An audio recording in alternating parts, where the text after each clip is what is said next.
Yo, it's the key to all of this with Tim and Dylan. I am finding out so many fun new things about streaming. Like, I was kind of pissed off at Streamlabs for screwing up a bunch of stuff. And now I see, like, I've wanted to hop on the normal chat so I can see Facebook and Twitter and everywhere we are all at once. And I just realized that there's a button for multi-stream instead of just YouTube. Whatever. It's the key to all of this with Tim and Dylan. What's up, Tim? Congrats on finding that secret button. I know it takes some people ages, Yeah. but when you do, there's a lot of magic to be had. I'm doing great. Exactly. How are you? Never been better, I guess. Jovi is eating right now, so she's not going to join us for this stream. She was very excited about it though, but she's also just running around in a diaper. I heard she prepared a lot of notes. Yeah. She pages grabbed and pages of useless doodles. Yeah. While I was trying to catch up on today's topic of Baylan Skoll, she took the remote and turned it off. So she's actually just pissed about this topic. She wanted to join, but she's not about it. What's up, Peace Blaster? Had the same reaction. Mm-hmm. But Tim, it's good to see you. Good to see you. I feel like it's been a week. It's been exactly 7 days. So it's banned. It's banned. So I think we're gonna be doing 5:30 p.m. Pacific Standard Time on Mondays. New topic every week. Last week we covered Star Wars Galaxy's Edge and shared our experiences there and what you should see, what you shouldn't see. Yeah, Kylo Ren not working. This close. My pregnant wife not being able to see anything. Yeah. But this week we're going to actually talk about a new Star Wars character, someone who just showed up in the Ahsoka series, and that is Baylan Skoll. Baylan Skoll. Skoll. Well, I think that these characters have been a long time coming, given their last name and first name respectively, because Skoll and Hati are the two wolves in Norse mythology who chase the moon. And given Dave Filoni's love of wolves, kind of makes sense that these two characters kind of inhabit those two kind of mythological creatures. Yeah. I mean, he loves wolves. His name's Trapper Wolf in his show. So, he's interesting. I have notes about Baylan, and what I appreciate what Disney did with Kylo Ren is they made a conflicted bad guy, and they made someone who isn't just like, I want to rule the galaxy and I want to kill everybody, but also I don't know what to do, to be less conflicted. I feel like Baylan is a great example of just full-blown Gray Jedi. He's not as bad as he seems. Yeah, he has that. He's not fully committed to, like, the dark side is the only path to getting and ruling the galaxy. He's more of like, I have this singular like focus that's no one else cares about. Yeah. But that's my lodestar. That's my, my internal direction. And it's not good or bad. Yeah. It just is will upend a lot of stuff. And I think we'll go into what we think his end goal is. But I think it's more of disrupting everything in a completely different way. Yeah, and with him basically just leaving Shin and just saying like, okay, you take care of this. I got something else I'm going to do. Nobody knows what I'm doing, but you've got this. I trust you. And the way that he treats Sabine, where he doesn't lie to her, he's like, I'll let you see Ezra. I'll bring you to Ezra. And then he's just like, cool, that's it. You saw him. You're gone. Yeah. Okay. I lived up to my Take a good look. Yeah. And now I'm just going to go do my own thing. Obviously, they were asked to hunt Ezra and Ahsoka, but he was like, no, I'm good. I'm good. Yeah. I got a father's like he's finally reached. He finally reached his goal, and of getting there. Hmm. I think his goal is intrinsically linked, especially with what we see in like the last images of him of why Yeah. he's there. Yeah. And when I first saw it, I was hoping that that little gleam of light was tying it in with Splinter of the Mind's Eye, because it's Mhm. such a terrible book and such a funny it almost was episode 2 or episode 5 rather of Star Wars, because they wrote this specific Splinter of the Mind's Eye so that it would be something cheap if Star Wars A New Hope failed.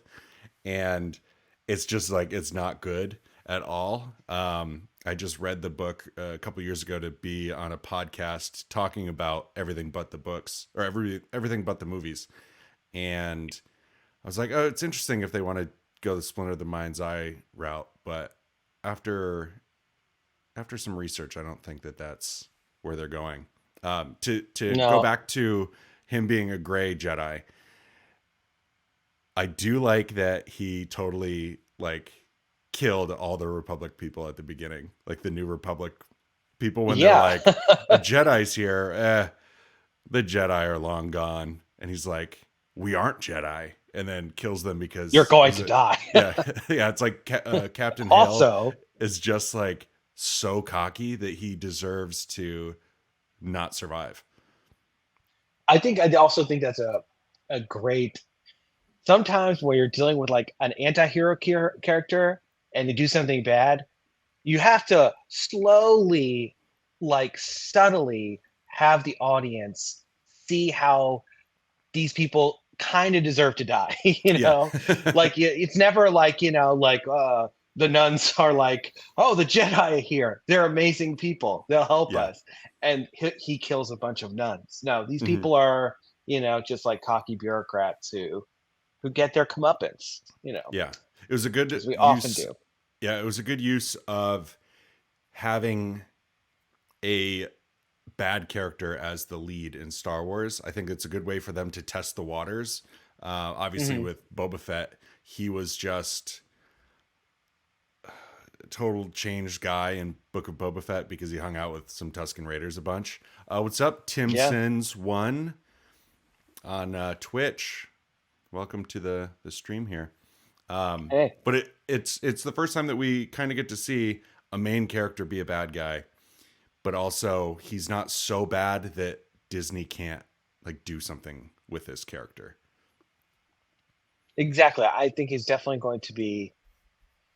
I think there's going to be a time travel movie, and or I'm not sure, a potential time travel show, and then I think his main goal is to reach the world between worlds. Mm-hmm. And given being on the father figure, I think he's going to try to find like a similar Jedi temple that Yeah. will allow him access to it and to manipulate events so that like no one dies. He's going to be like this Thanos character Mm-hmm. who will end up killing billions of people, but for this greater good outcome that he believes is somehow better. Yeah, I have with the Ahsoka show and Mandalorian and everything that's happening right now with Thrawn and Ezra. I have that same feeling that I had with Rogue One, where it's like we don't see these characters again. So like something's obviously going to happen. Ahsoka's not in 7, 8, and 9.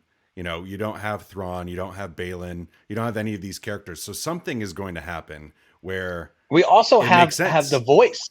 The voice of Ahsoka is in episode 9 at the Oh very yeah. end, where it's like all the spirit, all the Jedi are talking to her. So is she dead by episode 9? Like I definitely don't know, but I think Yeah. they're kind of teasing that she may reach her demise in this kind of time period. Yeah, I would assume she doesn't make it out. I would also love to not see Ahsoka or Sabine again. I felt that the character of Ahsoka in her show didn't seem like Ahsoka, and Sabine was whiny. And there's a lot of negative things I can say about that show, but the positive of that show, I feel, was Baylan's character, because Yes. the dude's a beefcake. He looks like a knight. Like he's like the one of the most intimidating bad guys from Star Wars, who I feel is going to have a larger storyline. He wasn't just put there to be killed. I'm actually very surprised that Shin and Baylan made it out of Ahsoka season 1. I did not expect Morgan Elsbeth to be the fodder in this series. I expected just Baylan to be gone, and the fact that I know they really did use he her can, as like you fight this Jedi while yeah, we skedaddle. yeah, And thanks for waking us up from hmm our sleep after Dathomir was not a viable option. hmm and yeah. So let's circle back to where we think this is going, because world against worlds. But in the Clone Wars, Anakin actually sees the same thing. I don't know if it's through a vision or how he sees it, but during the whole switch of the mother and Ahsoka and all this stuff, um, Anakin sees the similar light. And essentially, what I've read is that Abeloth, the bringer of chaos, and Mm-hmm. Baylan is trying to release her. And Yes, yes. I think in doing that, Abeloth is like the daughter, right? yeah, Yeah. she's a bad girl with a big lip, big lizard mouth looking thing. But Yes. It's beautiful. but I think that Baylan awakening that character is going to be the Thanos character, where Mm-hmm. Mandalorian and Grogu, Ahsoka, Book of Boba Fett, probably Skeleton Crew as well, is all going to be in this endgame style thing with the Bringer of Chaos at the the lead of it, and obviously with Thrawn and everything, and that's why none of these characters are ever seen again, because they don't make it out of the next 5 years in the timeline. And but yeah, Baylan's great. Yeah, Baylan's great, and Shin is also she's a bit more mysterious, Hmm like not entirely sure of what her goal will be. Although I did share, perhaps a little prematurely when it first came out, I was texting you and I was like, this seems like the Imperial Guard for Snoke. hmm And then you showed me like screen grabs of the last season, like Mandalorian, which is I forgot that they had something similar to the Praetorian Guards, Yeah. but I do think that they may modify the Praetorian Guards to incorporate this group of fighters that Shin is going to like start training. I think in the ways of the Force, because I don't think they're just based on their appearance in Episode 8. I don't think they're Force sensitive. hmm I just think they're trained in like Jedi fighting arts, essentially. Yeah. I would like for them to be what essentially becomes the Knights of Ren. Yeah. I don't know how the name of Ren is going to come up. I would like to see Sabine Wren, uh, but a character something Ren like Kylo, where it's Shin and her people starting this around the same time that Kylo Ren is about to become a bad guy. In the next like Yeah. 10 years or whatever. But I would like to see that tie in more.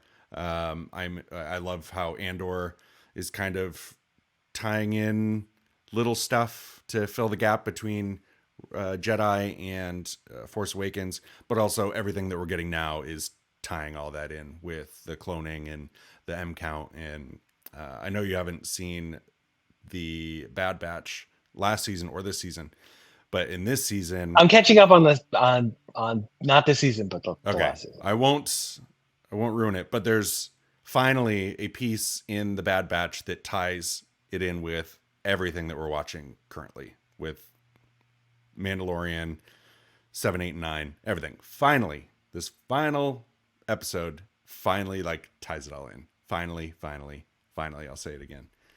So I like where everything's going. I would like to see a Baylan spinoff. Obviously, we can't do it with Ray Stevenson. That would be grotesque. But I see a lot of people doing fan recasting. And for some reason, people are thinking that Liev Schreiber would be a good I could see fit. it. I could definitely see that. Yeah. They're kind of similar build, you know. Yeah. He's going to Ray Donovan in both, this situation. Yeah, they're both 6'3". Schreiber's 56. Ray Stevenson was 58. I don't think he could pull off a British accent, but I have the perfect guy who should be recasted as Baylan to move forward. Did you see Fall of the House of Usher? Yeah, yeah. So the snotty woman who shattered the mirror above her and it killed her. Uh-huh. Her husband, actor Matt Bydel. Yeah, I know what you're talking about. The entire time.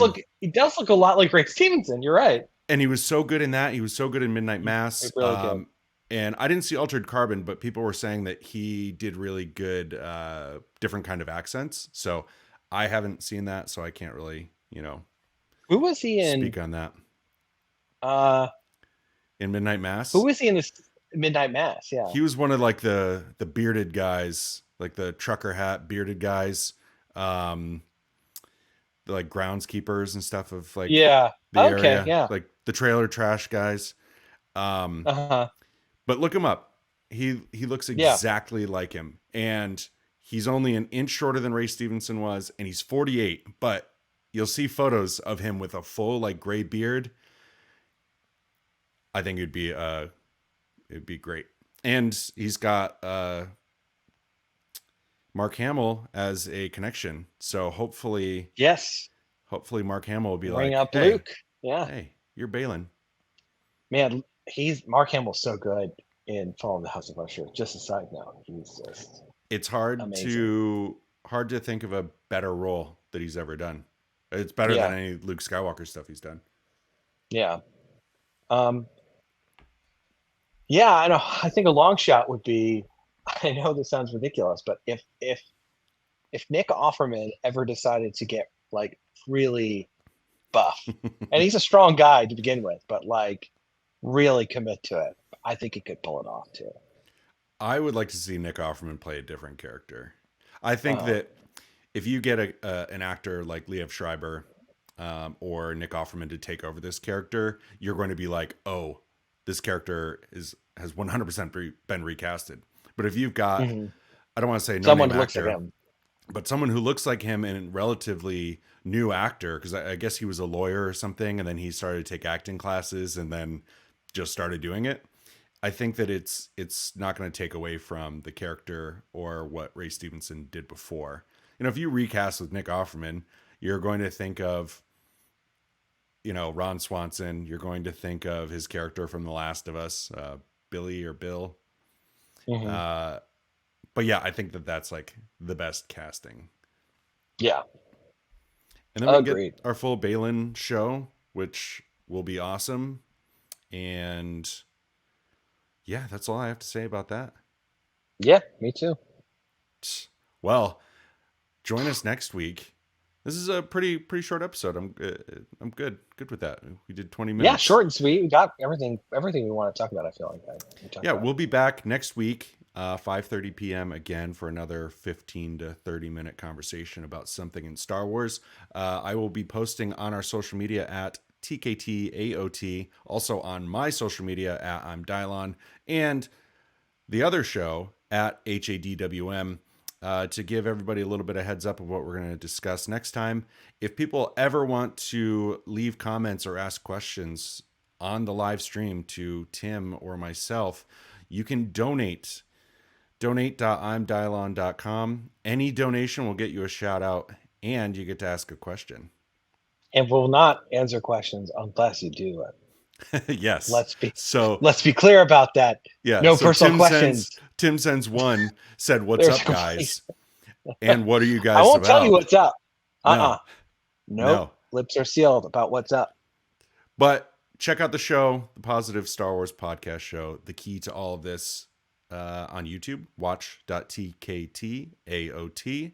StarWars.com, and anywhere you get Spotify or iTunes. This is episode 38, so it's a lot of positivity. A lot of positivity. Lots of positivity. Sorry about my tongue. All right, join us next week, 5:30 p.m. What do we say? May the force be with you. And also with you. Aw, thanks. Oh, thanks.